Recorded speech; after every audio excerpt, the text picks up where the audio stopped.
You see, Allah Ta'ala has made this world. That is what we believe. And He is all merciful.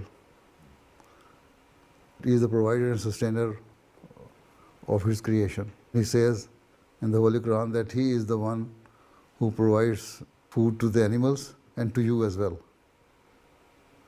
So there is a potential here in this world to grow more food for the people, for His creation, whoever needs food. If we are disturbing the balance by cutting trees, climate change, and carbon emission, and so many other things, and we are not taking the remedial measures to correct whatever we have done to imbalance our world, then it is not Allah's fault.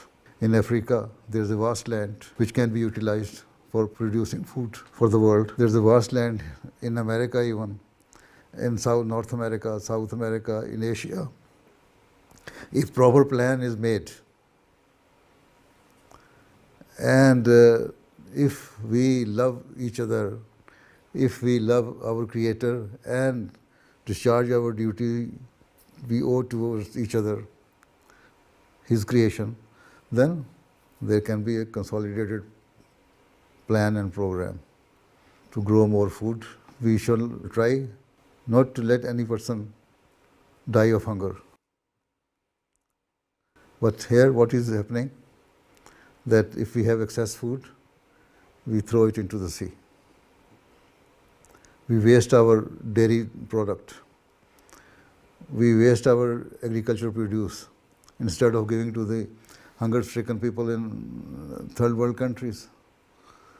So this is our lack of interest in helping the people of the world. If the rich countries, rich people are discharging their duties and giving their due rights to the deprived people, this is Islamic teaching, is to show sympathy to others and feed others.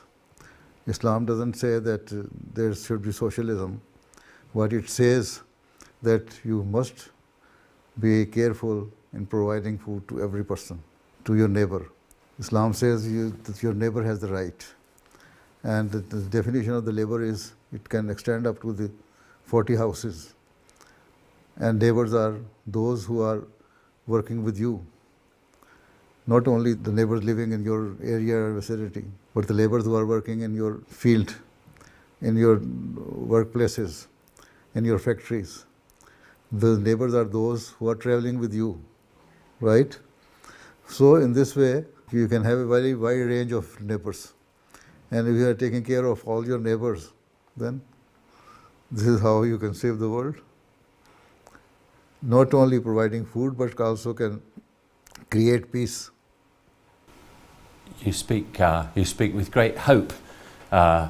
Some people, when they speak about our environmental crisis, are almost in despair.